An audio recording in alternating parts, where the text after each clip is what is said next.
আজকে আমরা গেল 15 মার্চ কেন্দ্রীয় শহীদ মিনারে 4 রাউন্ড গুলি ও কুপিয়ে হত্যা করে টিকটকার ও কন্টেন্ট ক্রিয়েটর রাকিবকে।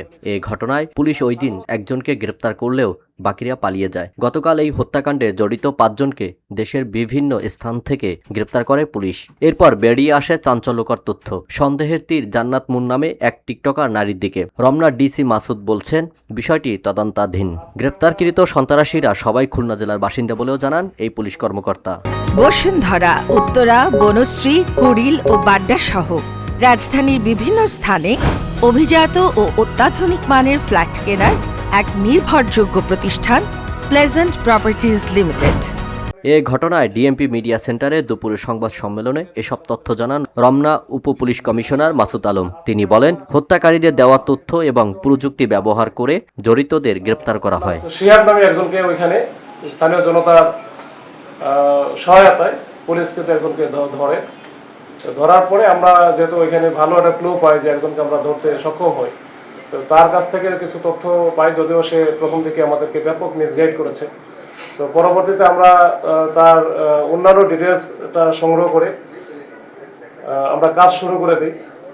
আমরা এবং আমাদের সিটিটিসি, যে ডিএমপির সিটিটিসিও একত্রে আমরা কাজ করে আমরা মোটামুটি এই ঘটনার সাথে যারা যারা সম্পৃক্ত ছিল তাদেরকে শনাক্ত করতে সক্ষম হই।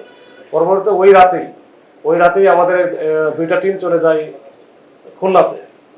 তো যেহেতু এদের রুট সবগুলোর খুলনা, এবং যারা আসছিল এখানে আসলে এই 4 জন যদিও প্রত্যক্ষভাবে কিলিং মিশন অংশগ্রহণ করেছে, কিন্তু আসলে তাদের সাথে আরো বেশি ছিল, 10-12 জনের উপরে লোকজন ছিল। তিনি বলেন, 12 জন কিলার খুলনা থেকে টার্গেট করে 2 দিন ঢাকায় অবস্থান করে। হত্যাকারীরা সোনারগাঁও ও ফকিরাপোলে হোটেলে অবস্থান নেয়। সেখান থেকে রাকিবের তথ্য ও গতিবিধি লক্ষ্য করে। এই হত্যা একেবারে টার্গেট করেই তারা কিন্তু মোটামুটি আরো 2 দিন আগে ঢাকাতে আসে।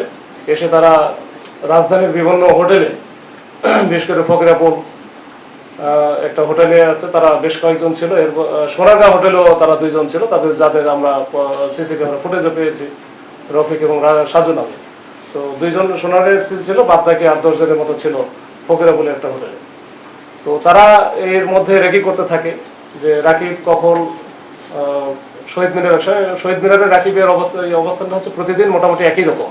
সে মোটামুটি রাত 8টা, 8:30টার দিকে যায়, 11টার দিকে চলে আসে। এটা তাদের একটা বিরাট একটা বন্ধু সার্কেল আছে।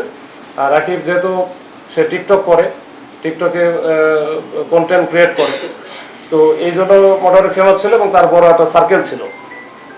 তো এইটা তারা মোটামুটি একটা রেকি করে নেয়, এবং যেদিন ঘটনাটা ঘটায় 15 তারিখে, ওই দিনে কিন্তু তাদের যে প্ল্যান অনুযায়ী 4 জন সরাসরি থাকে, আর বাদ বাকি যারা থাকে তারা হচ্ছে ব্যাকআপে থেকে এই কাজগুলো করে।